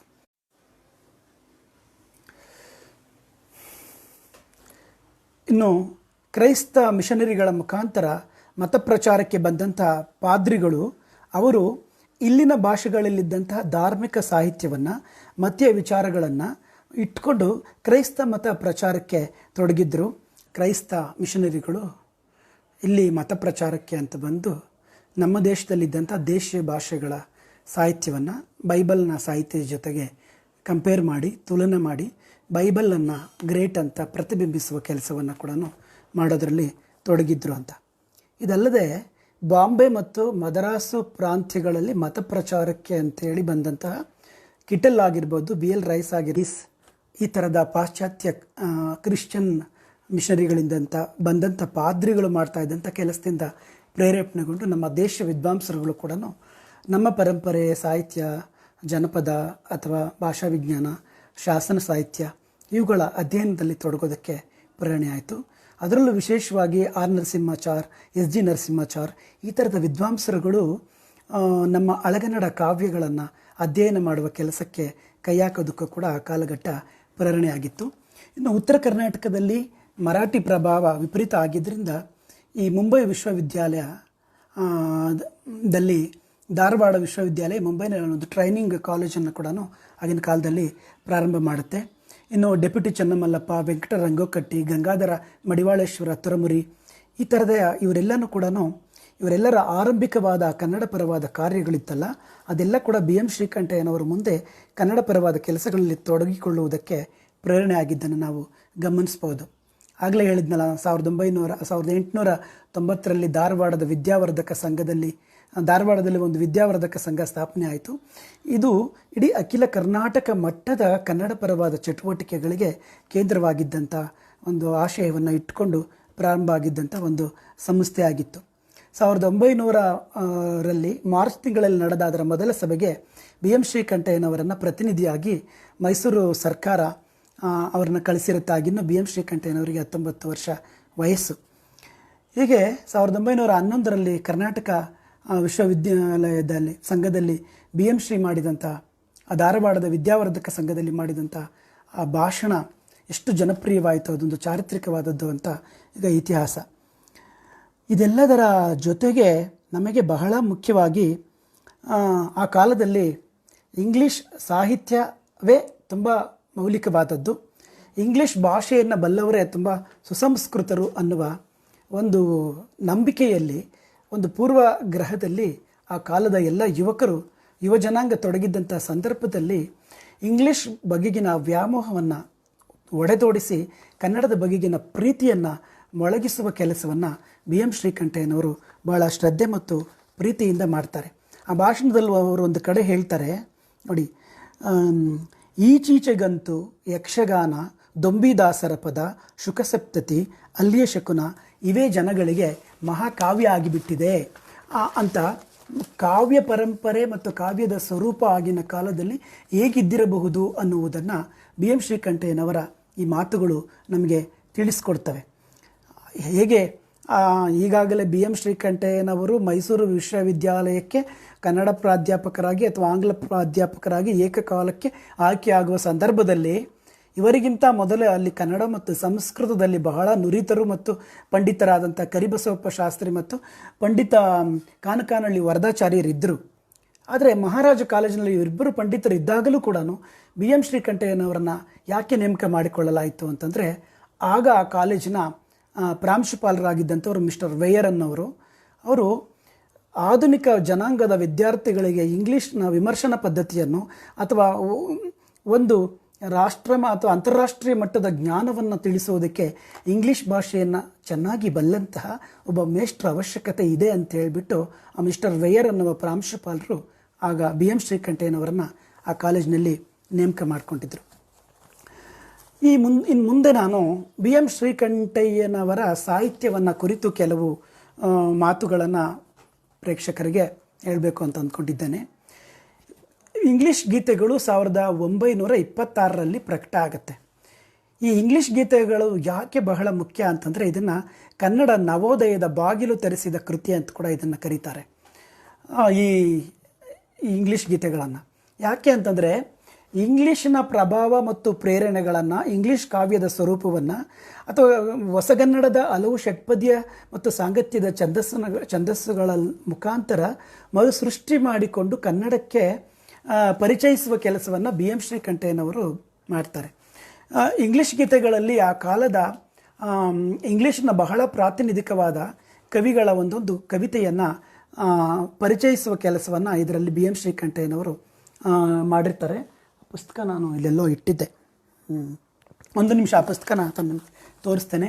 ಹೀಗೆ ಕನ್ನಡ ನವೋದಯಕ್ಕೆ ಒಂದು ಹೊಸ ಪ್ರೇರಣೆಯನ್ನು ಇಂಗ್ಲೀಷ್ ಗೀತೆಗಳು ನಮಗೆ ತಂದುಕೊಡುತ್ತೆ. ಆ ಸಂದರ್ಭದಲ್ಲಿ ಕನ್ನಡ ಕಾವ್ಯ ಒಂದು ನಿಂತ ನೀರಿನ ಹಾಗೆ ಜಡ್ಡುಗಟ್ಟಿ ಹೋಗಿರುವಂತಹ ಸಂದರ್ಭದಲ್ಲಿ ಬಿ ಎಂ ಶ್ರೀಕಂಠಯ್ಯನವರ ಇಂಗ್ಲೀಷ್ ಗೀತೆಗಳು ಬರುತ್ತೆ. ಇಂಗ್ಲೀಷ್ ವಿದ್ಯಾಭ್ಯಾಸದ ಅರಿವು ಮತ್ತು ಗದ್ಯ ಗ್ರಂಥಗಳ ಅಗತ್ಯ ಕೂಡ ಆ ಕಾಲಘಟ್ಟದಲ್ಲಿ ತುಂಬ ಮುಖ್ಯವಾಗಿ ಬೇಕಾಗಿದ್ದಂಥ ಒಂದು ಸಂಗತಿ. ಆ ಕಾಲಕ್ಕಾಗಲೇ ಕನ್ನಡ ಸಾಹಿತ್ಯದಲ್ಲಿ ಕಾವ್ಯ ರಚನೆ ನಿಂತು ಹೋಗ್ಬಿಟ್ಟಿತ್ತು.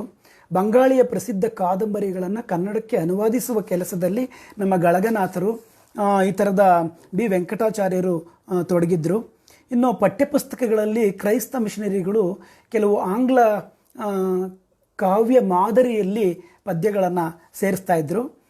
ಈ ಈ ಪ್ರಾರ್ಥನಾ ಗೀತೆಗಳ ಮಾದರಿಯಲ್ಲಿ ಕವಿತೆಗಳನ್ನು ಸೇರಿಸ್ತಾ ಇದ್ದರು.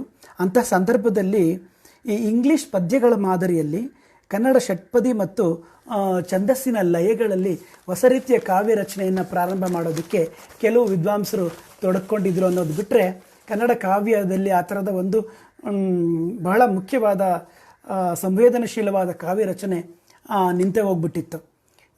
ದಕ್ಷಿಣ ಕರ್ನಾಟಕ ಭಾಗದಲ್ಲಿ ಪಂಜೆ ಮಂಗೇಶರಾಯರು, ಅಟ್ಟಿಯಂಗಡಿ ನಾರಾಯಣರಾಯರು, ಈ ಥರದ ಕೆಲವು ವಿದ್ವಾಂಸರುಗಳು ಹೊಸ ರೀತಿಯ ಕಾವ್ಯ ಪ್ರಯೋಗಗಳ ಮುಖಾಂತರ ಕಾವ್ಯವನ್ನು ಕಟ್ಟುವ ಕೆಲಸದಲ್ಲಿ ಅವರು ತೊಡಕೊಂಡಿದ್ದರು ಅಷ್ಟೇ.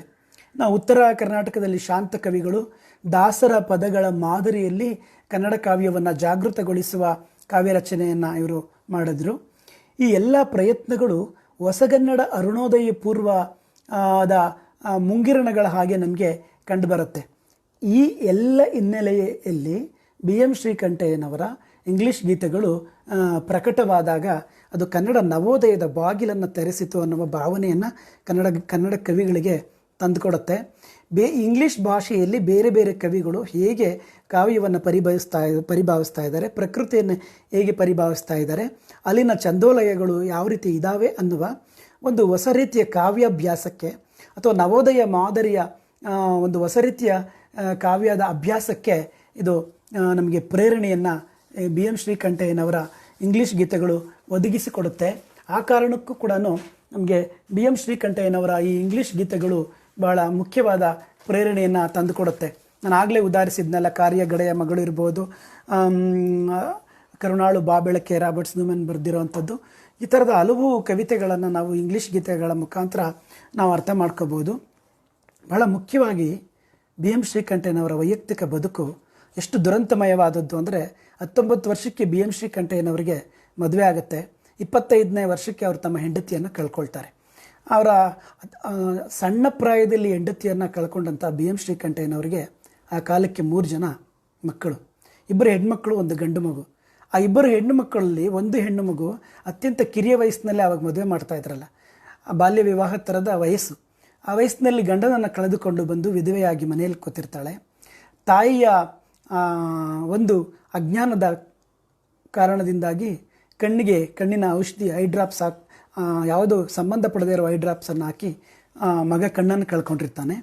ಹೀಗೆ ವಿಧವೆಯಾದ ಮಗಳು, ಕಣ್ಣು ಕಳೆದುಕೊಂಡಿರುವಂಥ ಕಿರಿಯ ವಯಸ್ಸಿನ ಮಗ, ಇನ್ನೊಬ್ಬಳು ಮಗಳು, ಈ ಥರದ 3 ಜನ ಮಕ್ಕಳು ಮತ್ತು 2 ತಂದೆಯನ್ನು ಕಳೆದುಕೊಂಡಿದ್ದಂಥ 2 ತಮ್ಮಂದಿರಿಗೋಸ್ಕರ 25 ವರ್ಷದ ಈ ತರುಣ ಯುವಕ ಆ ಸಂದರ್ಭಕ್ಕೆ ಹೆಂಡತಿಯನ್ನು ಕಳೆದುಕೊಂಡು ಮುಂದೆ ಯಾವತ್ತೂ ಮದುವೆ ಆಗದೇ ಇರುವಂಥ ಒಂದು ತೀರ್ಮಾನವನ್ನು ಕೈಗೊಂಡು ಎದೆಯಲ್ಲಿ ನೋವನ್ನು ಇಟ್ಕೊಂಡು ಇಡೀ ನಾಡಿನಾದ್ಯಂತ ಕನ್ನಡಿಗರ ಮುಖದಲ್ಲಿ ನಗುವನ್ನು ಮೂಡಿಸುವ ಕೆಲಸವನ್ನು ಮಾಡುವುದಕ್ಕೆ ಅವರು ಕೈಂಕರ್ಯವನ್ನು ತೋಡ್ತಾರೆ. ಹೀಗೆ ಅವರ ವೈಯಕ್ತಿಕ ಬದುಕು ಹೀಗಿದ್ದರೂ ಕೂಡ ಅವರು ನಿರಂತರವಾಗಿ ಕನ್ನಡದ ಕೆಲಸದಲ್ಲಿ ತೊಡಕೊಳ್ತಾರೆ. ಈ ಹೆಂಡತಿ ಅಥವಾ ಪತ್ನಿ ವಿಯೋಗದ ಕಾರಣದಿಂದ ಹುಟ್ಟಿದಂತಹ ಒಂದು ಕಾವ್ಯ 1915ರಲ್ಲಿ ಅವರು ಬರೀತಾರೆ. ಅದು ಧನುಷ್ಕೋಟಿ 1915, ಇಂಗ್ಲೀಷ್ನಲ್ಲಿ ಧನುಷ್ಕೋಟಿ 1915 ಅಂತ ಇಂಗ್ಲೀಷ್ನಲ್ಲಿನೇ ಅವರು ಬರೆದಿರೋದು. ತಮ್ಮ ಹೆಂಡತಿಯ ಬಗೆಗಿನ ಅಗಾಧವಾದ ಪ್ರೇಮ ಮತ್ತು ಪ್ರೀತಿಯ ಒಂದು ದ್ಯೋತಕವಾಗಿ, ವಿರಹದ ವೇದನೆಯ ಒಂದು ದ್ಯೋತಕವಾಗಿ ಆ ಕಾವ್ಯ ಇರೋದನ್ನು ನಾವು ಗಮನಿಸ್ಬೋದು. ಇಂಗ್ಲೀಷ್ನಲ್ಲಿ ಬಹಳ ಮುಖ್ಯವಾಗಿ ಅವರು ಆ ಕವಿತೆಯಲ್ಲಿ ತಮ್ಮ ಮಡದಿಯನ್ನು my life, my love, my wife, my angel, my joy, my darling ಇತ್ಯಾದಿ ಒಂದು ಗುಣವಾಚಕಗಳಿಂದ ತಮ್ಮ ಹೆಂಡತಿಯನ್ನು ನೆನಪಿಸಿಕೊಳ್ಳುವುದನ್ನು ನಾವು ಈ ಕಾವ್ಯ ಸಂಗ್ರಹದಲ್ಲಿ ನೋಡ್ಬೋದು. ಬಿ ಎಂ ಶ್ರೀಕಂಠಯ್ಯನವರ ಒಂದು ಸಮಗ್ರ ಸಾಹಿತ್ಯವನ್ನು ಮೈಸೂರು ವಿಶ್ವವಿದ್ಯಾಲಯ ಶ್ರೀ ಸಾಹಿತ್ಯ ಅಂತ ಪ್ರಕಟಪಡಿಸಿರೋದನ್ನು ನಾವು ಗಮನಿಸುವುದಕ್ಕೆ ಸಾಧ್ಯ ಇದೆ. ಅದಲ್ದಿರ ಅವರದ್ದು ಬಹಳ ಪ್ರಸಿದ್ಧವಾದ ಕೃತಿ ಕನ್ನಡದ ಬಾವುಟ ಮತ್ತು ಕನ್ನಡದ ತಾಯ್ನೋಟ ಅನ್ನುವ ಆ ಒಂದು ಕವಿತೆ ಕೂಡ ಅದರಲ್ಲೇ ಇರುವಂಥದ್ದು. ಬಹಳ ಪ್ರಸಿದ್ಧವಾದ, ಇವತ್ತಿಗೂ ಕನ್ನಡ ಸಾಹಿತ್ಯದ ವಿದ್ಯಾರ್ಥಿಗಳು, ಮೇಷ್ಟ್ರುಗಳು ಉಲ್ಲೇಖಿಸಬಹುದಾದಂಥ ಸಿರಿಗನ್ನಡಂ ಗೆಲ್ಗೆ, ಬಾಳ್ಗೆ ಇತ್ಯಾದಿ ಘೋಷವಾಕ್ಯಗಳಿರುವಂಥದ್ದು. ಇವೆಲ್ಲವೂ ಕೂಡ ಈ ಕವಿತೆಯಲ್ಲಿಯೇ ಬರುತ್ತೆ. ಹೀಗೆ ಕನ್ನಡಿಗರ ನಿತ್ಯ ಮಂತ್ರದಂತಹ ಕವಿತೆಗಳಿರುವಂತಹ ಒಂದು ಸಂಕಲನ ಅದು, ಕನ್ನಡ ಬಾವುಟ. ಇಂಗ್ಲೀಷ್ ಗೀತೆಗಳಲ್ಲಿ ನಾವು ಅವರು ಅನುವಾದ ಮಾಡಿರೋದು ನಿಮ್ಗೆ ಗೊತ್ತಲ್ಲ. ಮೊದಲ ತಾಯಿ ಹಾಲ ಕುಡಿದು ಲಲ್ಲೆಯಿಂದ ತೊದಲು ನುಡಿದು ಕೆಳೆಯರೊಡನೆ ಬೆಳೆದು ಬಂದ ಮಾತದಾವುದು, ನಲ್ಲೆಯೊಲವ ತೆರೆದು ತಂದ ಮಾತದಾವುದು. ತಾಯ್ನುಡಿಯ ಬಗೆಗಿನ ಮಹತ್ವವನ್ನು ಇಷ್ಟು ಸೊಗಸಾಗಿ ವರ್ಣಿಸಿರುವಂತಹ ಕವಿತೆ ಅದು. ಹೀಗೆ ಇಂಗ್ಲೀಷ್ ಪ್ರತಿಷ್ಠೆಯಾಗಿದ್ದಂಥ ಒಂದು ಭಾಷೆಯಾಗಿದ್ದಂಥ ಕಾಲಘಟ್ಟದಲ್ಲಿ, ಇಂಗ್ಲೀಷನ್ನು ಸುಸಂಸ್ಕೃತರ ಭಾಷೆ ಅಂತ ನಂಬಿಕೊಂಡಿದ್ದಂಥ ಕಾಲಘಟ್ಟದಲ್ಲಿ ಸ್ವತಃ ಇಂಗ್ಲೀಷ್ ಪ್ರಾಧ್ಯಾಪಕರಾದಂಥ BM ಶ್ರೀಕಂಠಯ್ಯನವರು ಆ ನಂಬಿಕೆಯನ್ನು ಹೋಗಲಾಡಿಸಿ ಹೊಸ ಕಾಲದ ತರುಣರಲ್ಲಿ ಕನ್ನಡದ ಬಗೆಗಿನ ಅದರ ಮೋಹವನ್ನು ಉಂಟು ಮಾಡುವ ಹಾಗೆ ಬರೆಯುವ ಕೆಲಸವನ್ನು ಅವರು ಮಾಡಿದ್ರು. ಕನ್ನಡ ನುಡಿ ನಮ್ಮ ಹೆಣ್ಣು, ನಮ್ಮ ತೋಟದಿನಿಯ ಹೆಣ್ಣು ಅನ್ನುವ ಸಾಲು ಕೂಡ ಇದೇ ಕವಿತೆಯಲ್ಲಿ ಬರುತ್ತೆ. ಈ ಸಂಕಲನದ ಇಂಗ್ಲೀಷ್ ಗೀತೆಗಳು ಸಂಕಲನದ ಮೊದಲ ಕವಿತೆಯಲ್ಲಿ ಅದು ಬರುತ್ತೆ. ಕನ್ನಡ ನುಡಿ ನಮ್ಮ ಹೆಣ್ಣು, ಕನ್ನಡ ನುಡಿ ನಮ್ಮ ಹೆಣ್ಣು, ನಮ್ಮ ತೋಟದಿನಿಯ ಹೆಣ್ಣು, ಬಳಿಕ ಬೇರೆ ಬೆಳೆದ ಹೆಣ್ಣು ಬಳಿಗೆ ಸುಳಿದಳು, ಹೊಸದು ರಸದ ಬಳ್ಳಿ ಹಣ್ಣು ಒಳಗೆ ಸುಳಿದಳು. ಹೀಗೆ ಲಯಬದ್ಧವಾದ ಕನ್ನಡ ನಮ್ಮ ಹೆಣ್ಣು ಮಗಳು, ನಮ್ಮ ತೋಟದ ಇನಿದಾದ ಹಣ್ಣು ಅದು, ಆನಂತರ ಇಂಗ್ಲೀಷ್ ಅನ್ನುವ ಬೇರೆಯ ಹೆಣ್ಣು ಬಳಿಗೆ ಸುಳಿದಳು ಅನ್ನುವ ಮಾತುಗಳನ್ನು ಇಲ್ಲಿ ಹೇಳ್ತಾರೆ. ಅವಳ ಉಡಿಗೆ ಇವಳಿಗಿಟ್ಟು, ಇವಳ ಉಡಿಗೆ ಅವಳಿಗಿಟ್ಟು ನೋಡ ಬಯಸಿದೆ. ಛಂದಸ್ಸಿನಲ್ಲಿ ಅವರು ಇಂಗ್ಲೀಷಿನ ಛಂದಸ್ಸನ್ನು ಕನ್ನಡದ ಷಟ್ಪದಿ ಮತ್ತು ಛಂದಸ್ಸಿಗೆ ಅಥವಾ ಸರಳರಗಳೆಯ ಹೊಸ ಛಂದಸ್ಸಿಗೆ ಒಗ್ಗಿಸಿದಂತಹ ಕ್ಲೂಗಳನ್ನು, ಸುಳಿವುಗಳನ್ನು ಕೂಡ ಅವಳ ನುಡಿ ಅವಳ ಉಡಿಗೆ ಇವಳಿಗಿಟ್ಟು, ಇವಳ ಉಡಿಗೆ ಅವಳಿಗಿಟ್ಟು ನೋಡ ಬಯಸಿದೆ, ಆಡ ಬಯಸಿದೆ ಅನ್ನೋ ಮಾತುಗಳು ಸೂಚಿಸುತ್ತೆ ಅನ್ನೋದನ್ನು ನಾವು ಅರ್ಥ ಮಾಡ್ಕೋಬೇಕು.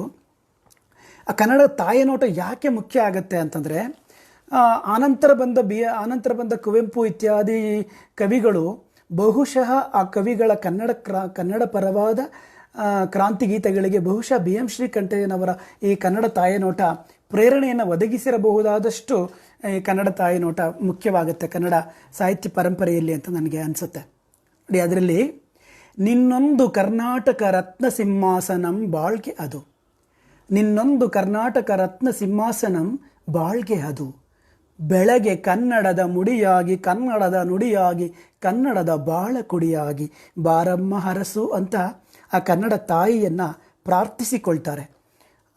ಜೊತೆಗೆ ನಕ್ಕಳ ತಾಯಿ ಅನ್ನುವ ಒಂದು ಕವಿತೆಯಂತೂ ಆಳು ಹಂಪೆಯಲ್ಲಿ ತುಂಗಭದ್ರಾ ನದಿಯ ತೀರದಲ್ಲಿ ಮುತ್ತೈದೆಯಾದ ಹೆಣ್ಣು ಮಗಳೊಬ್ಬಳು ಕುಂಕುಮ ಬಳೆ ಅರಿಶಿಣ ಎಲ್ಲವನ್ನು ಕಳೆದುಕೊಂಡು ದುಃಖಿಸುತ್ತಾ ಕೂತಿರುವಂಥ ಹೆಣ್ಣೊಬ್ಬಳನ್ನು ಹೋಗಿ ಮಾತಾಡಿಸುವ ಸಂದರ್ಭದಲ್ಲಿ ಬರೆದ ಕವಿತೆ.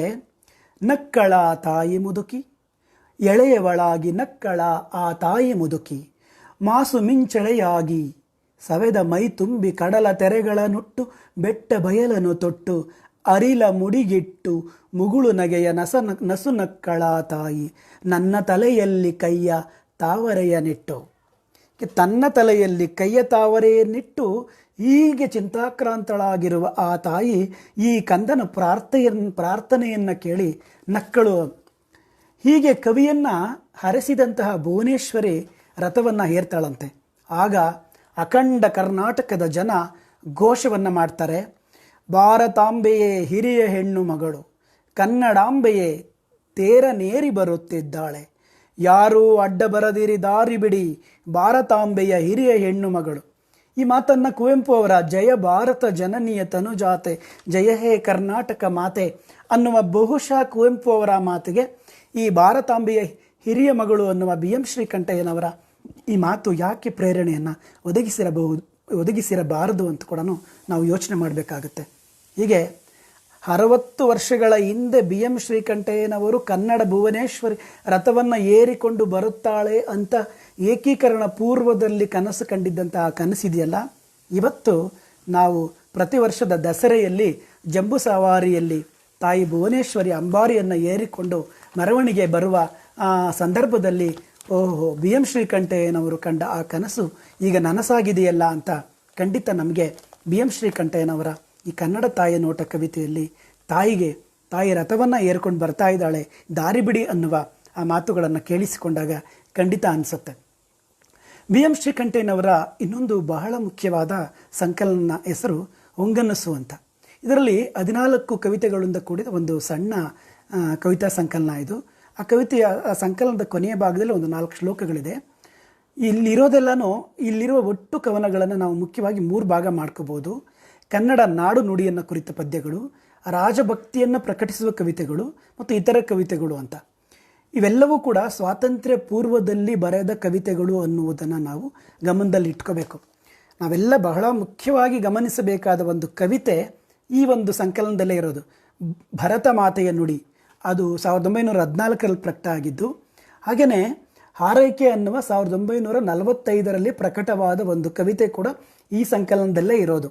ಈ ಎರಡೂ ಸಂಕಲನಗಳು ಕರ್ನಾಟಕದ ಏಕೀಕರಣ ಚಳುವಳಿಯ ಸಂದರ್ಭದಿಂದ ಹಾಗೆಯೇ ಭಾರತದ ರಾಷ್ಟ್ರೀಯತೆಯ ಸಂದರ್ಭದಲ್ಲೂ ಕೂಡ ಒಟ್ಟು ಚಳುವಳಿಗಾರರಿಗೆ, ಆನಂತರ ಬಂದಂತಹ ಏಕೀಕರಣ ಚಳುವಳಿಗಾರರಿಗೆ, ಸ್ವಾತಂತ್ರ್ಯ ಹೋರಾಟವನ್ನು ಕುರಿತು ಕವಿತೆಯನ್ನು ಬರೆದಂಥ ಕವಿಗಳಿಗೆ ಬಹಳ ಮುಖ್ಯವಾಗಿ ಪ್ರೇರಣೆಯನ್ನು ಒದಗಿಸಿದಂತಹ ಕವಿತೆಗಳು ಅನ್ನೋ ಕಾರಣಕ್ಕೆ ನಾನು ಇದನ್ನು ಮುಖ್ಯ ಅಂತ ಉಲ್ಲೇಖಿಸ್ತಾ ಇದ್ದೀನಿ. ಅಲ್ಲಿ ಭರತ ಮಾತೆಯೇ ಎಂದು ನೀ ತಲೆ ಎತ್ತುವೆ, ಭರತ ಮಾತೆಯೇ ಎಂದು ನೀ ತಲೆ ಎತ್ತುವೆ, ಎಂದು ಲೋಕದ ಜನದ ಹೃದಯದಿ ನಿನ್ನ ಮಹಿಮೆಯ ಬಿತ್ತುವೆ, ಎಂದು ಮಲಿನತ ನೀಗುವೆ, ಮಗುಳೆಂದು ನೀ ನಗುಮುಖವಾಗುವೆ ಅಂತ ಚಿಂತಾಕ್ರಾಂತಳಾದ, ಪರಕೀಯರ ದಾಸ್ಯದಿಂದ ಚಿಂತಾಕ್ರಾಂತಳಾದ ಭರತ ಮಾತೆಯ ದಾಸ್ಯದಿಂದ ಬಿಡುಗಡೆಗೊಳಿಸುವ, ಅವಳ ದಾಸ್ಯದಿಂದ ಹೊರಬರುವುದಕ್ಕಾಗಿ ಹಂಬಲಿಸುವ ಸಲುವಾದ ಒಂದು ಕವಿತೆ ಭರತ ಮಾತೆಯ ನುಡಿ. ಅಲ್ಲಿ ಈ ಮಹಾನ್ ದೇಶಕ್ಕೆ ಒದಗಿದಂತಹ ದುರ್ಗತಿ, ಆಂತರಿಕ ಕಲಹಗಳಿಂದ ಒಡೆದಾಡಿಕೊಂಡು ಒಂದು ದುಸ್ಥಿತಿಗಳ ಬಗ್ಗೆ ಈ ಕವಿತೆಯಲ್ಲಿ BM ಶ್ರೀಕಂಠಯ್ಯನವರು ವಿಷಾದಿಸುತ್ತಾರೆ. ನಿನ್ನ ಹೆರರಿಗೆ ಕೊಟ್ಟೆವು, ನಿನ್ನ ಸಾಕದೆ ಕೆಟ್ಟೆವು ಅನ್ನುವ ವಿಷಾದಕರವಾದ ಮಾತನ್ನು ಕೂಡ ಈ ಸಂಕಲನದಲ್ಲಿ ಹೇಳ್ತಾರೆ.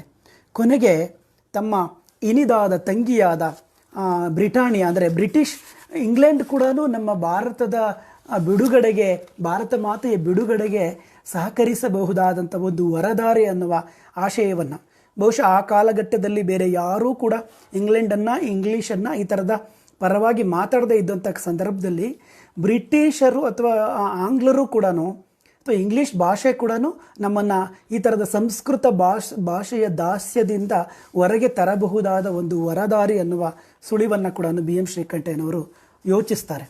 ಹಾಗಾಗಿ ಆಗಿನ್ನೂ ಮೈಸೂರು ಸಂಸ್ಥಾನ ಬ್ರಿಟಿಷರ ಅಧೀನದಲ್ಲೇ ಇದ್ದಿದ್ದರಿಂದ ಈ ರಾಜಸೇವಾಸಕ್ತ ಬಿರುದಾಂಕಿತ ಅಂತ BM ಶ್ರೀಕಂಠಯ್ಯನವರಿಗೆ ಈ ಥರದ ಅತಿಯಾದ ರಾಜಭಕ್ತಿ ಅಥವಾ ಈ ಇಂಗ್ಲೀಷ್ ಮತ್ತು ಇಂಗ್ಲೆಂಡಿನ ಪರವಾದ ಒಲವು, ರಾಜಭಕ್ತಿಯ ಹಂಗು, ಈ ಕಾರಣಗಳಿಂದ ಬೇರೆ ಕನ್ನಡ ಕವಿಗಳು ಬರೆದ ಹಾಗೆ ತೀವ್ರತೆಯಲ್ಲಿ ಬರೆಯೋದಕ್ಕೆ ಸಾಧ್ಯವಾಗಲಿಲ್ಲ ಅನ್ನುವುದನ್ನು ನಾವು ನೆನಪಿಟ್ಕೊಳ್ತಾನೆ.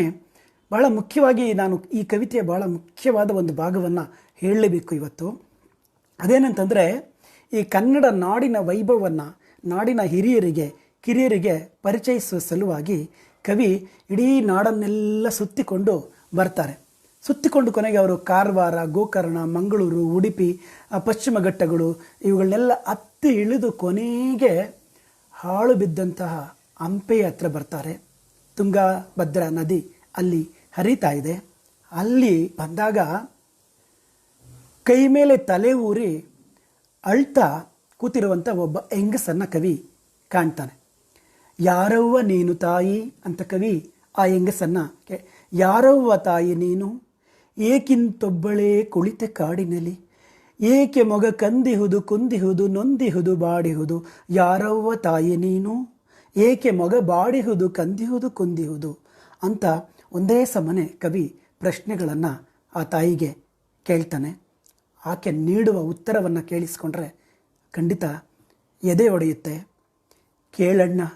ಕೇಳಣ್ಣ ನಾನು ಬಹಳ ಹಳೆಯ ಮುತ್ತೈದೆ, ಅಂದೇ ಚೆನ್ನಾಗಿ ಬಾಳಿದವಳು, ಆದರೆ ನನಗೀಗಲೋ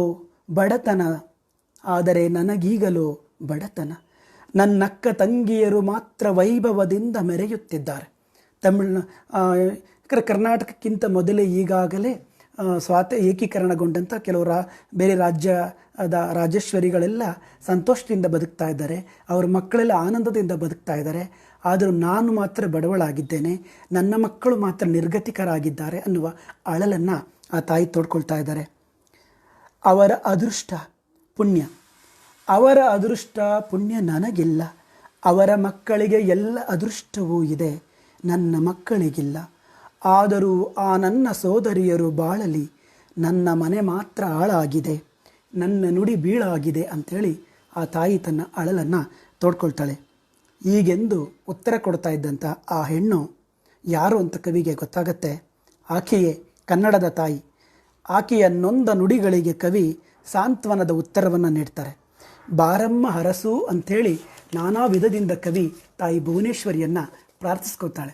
ಆ ತಾಯಿ ಆಗ ಬರದ ನಕ್ಕಳ ತಾಯಿ ಬರುತ್ತಲ್ಲ ಆ ಸಾಲು, ಆ ನಗೆಯಲ್ಲಿಯೇ ಅವಳ ವೃದ್ಧಾಪ್ಯ ಎಲ್ಲ ಕರಗಿ ಹೋಗಿ ತಾಯಿ ಭುವನೇಶ್ವರಿ ರಥವನ್ನು ಹೇರ್ತಾಳೆ. ಆಗ ಕವಿ ಎಲ್ಲರಿಗೂ ಕೊರಲಿನಿಂದ ಹೀಗೆ ಕರೆಯನ್ನು ಕೊಡ್ತಾರೆ.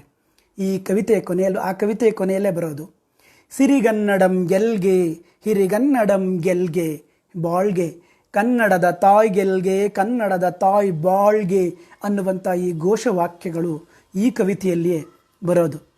ಈ ಸಂಕಲನದ ಮತ್ತೂ ಒಂದು ಮುಖ್ಯವಾದ ಕವಿತೆ ಅಂದರೆ ಕನ್ನಡದ ಬಾವುಟ ಅಂತ. ಯಾಕೆ ಈ ಕನ್ನಡದ ಬಾವುಟ ಮುಖ್ಯ ಅಂದರೆ, ಒತ್ತಕ್ಷರಗಳನ್ನು ಬಳಸದೆಯೇ ಕನ್ನಡದಲ್ಲಿ ಕವಿತೆಯನ್ನು ಬರೆಯಬಹುದು ಅನ್ನುವ ಒಂದು ಹೊಸ ಪ್ರಯೋಗವನ್ನು ಕನ್ನಡದ ಬಾವುಟ ಕವಿತೆಯಲ್ಲಿ BM ಶ್ರೀಕಂಠಯ್ಯನವರು ಮಾಡ್ತಾರೆ.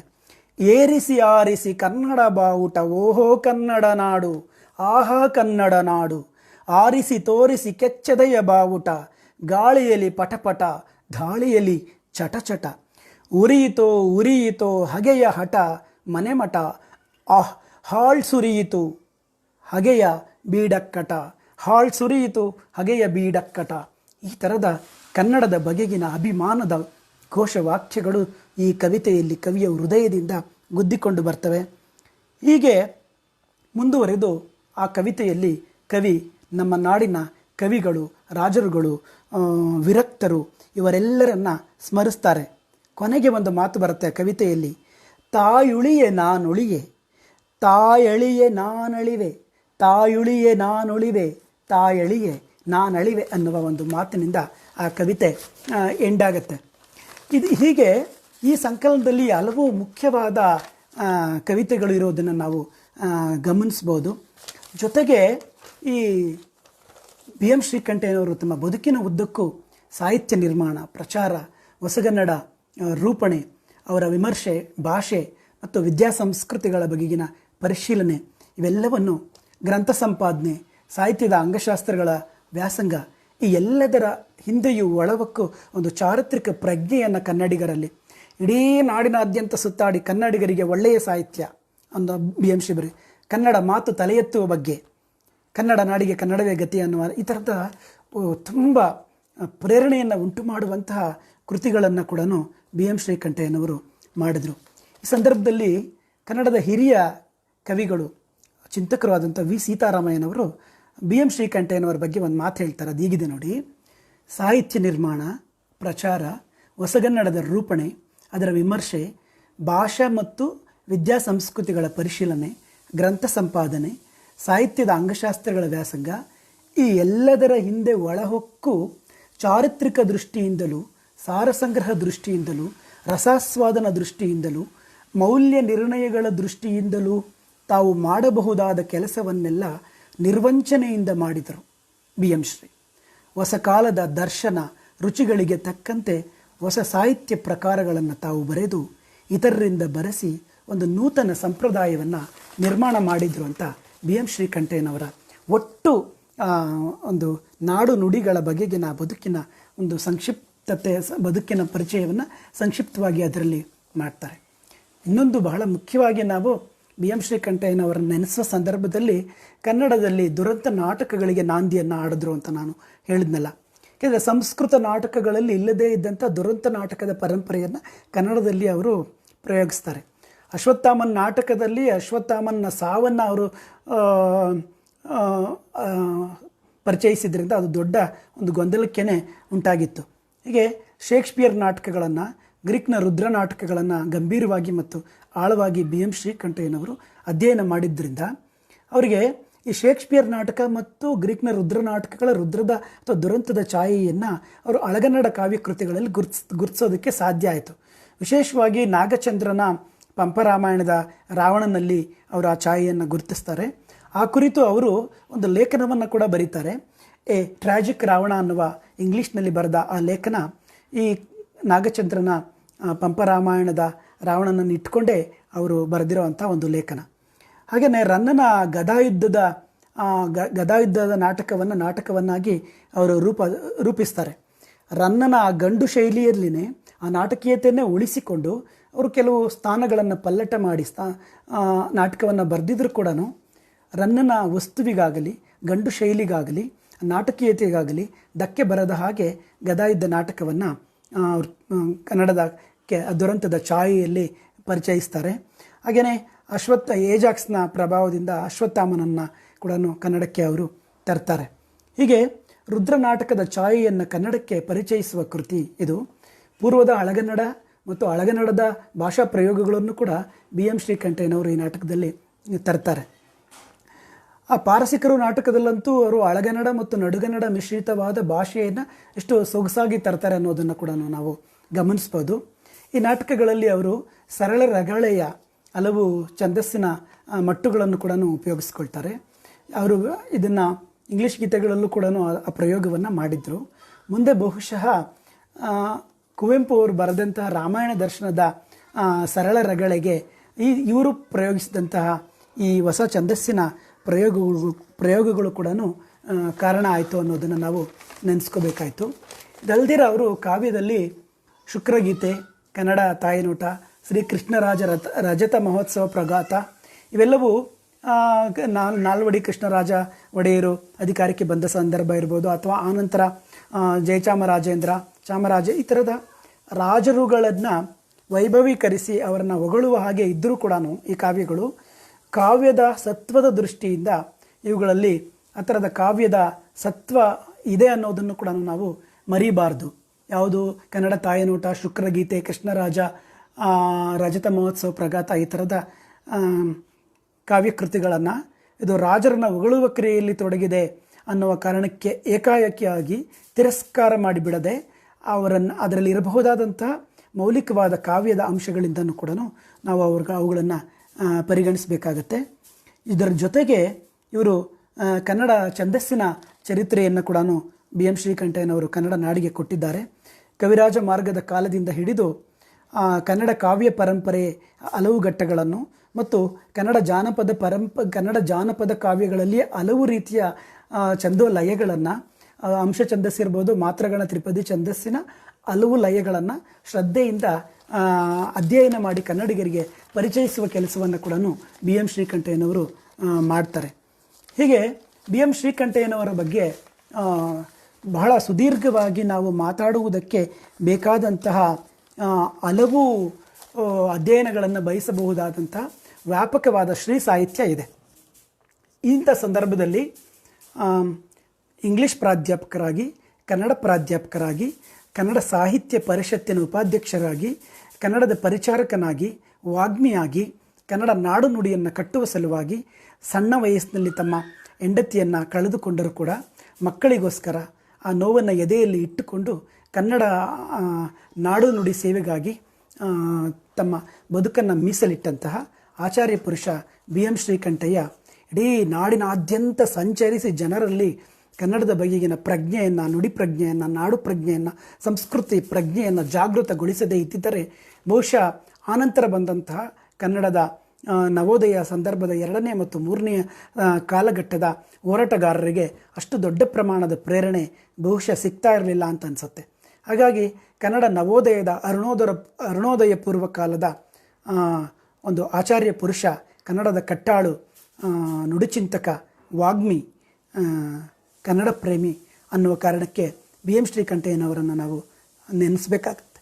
ಅವರು ರಾಜ ಸೇವಾಸಕ್ತರಾಗಿದ್ದರು, ರಾಜನ ಆಶ್ರಯದಲ್ಲಿದ್ದರು ಅನ್ನುವ ಕಾರಣಕ್ಕೆ ಏಕಾಏಕಿಯಾಗಿ ನಾವು BM ಶ್ರೀಕಂಠಯ್ಯನವರನ್ನು ಅಲ್ಲಗಳೆದರೆ ಅದು ಬಹುಶಃ ಕನ್ನಡ ಪರಂಪರೆಯನ್ನು, ನಾಡು ನುಡಿಯನ್ನು, ಸಾಹಿತ್ಯವನ್ನು ಪ್ರೀತಿಸುವ ಪ್ರೇಮಿಗಳಿಗೆ ಅದು ಸಲ್ಲತಕ್ಕ ನಡತೆ ಅಲ್ಲ, ಅದು ಅಪಚಾರ ಅಂತ ನಾನು ಭಾವಿಸ್ತೇನೆ.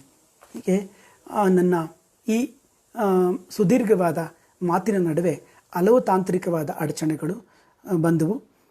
ಈ ಕಾರಣಕ್ಕೋಸ್ಕರ ನನ್ನ ಕೈ ಮೀರಿದ ಈ ತಾಂತ್ರಿಕ ಕಾರಣಗಳಿಗೋಸ್ಕರ ಅದರ ನಡುವೆಯೇ ಇಷ್ಟೆಲ್ಲ ಕನ್ನಡ ಪ್ರೇಮಿಗಳು, ಸಾಹಿತ್ಯದ ವಿದ್ಯಾರ್ಥಿಗಳು ನೀವೆಲ್ಲರೂ ಕೂಡ ಇವತ್ತು ಬಹಳ ಪ್ರೀತಿ ಮತ್ತು ಶ್ರದ್ಧೆಯಿಂದ ಕೇಳಿಸ್ಕೊಂಡು ಸಂದೇಶವನ್ನು ಕಳಿಸ್ತಾನೇ ಇದ್ದೀರಿ.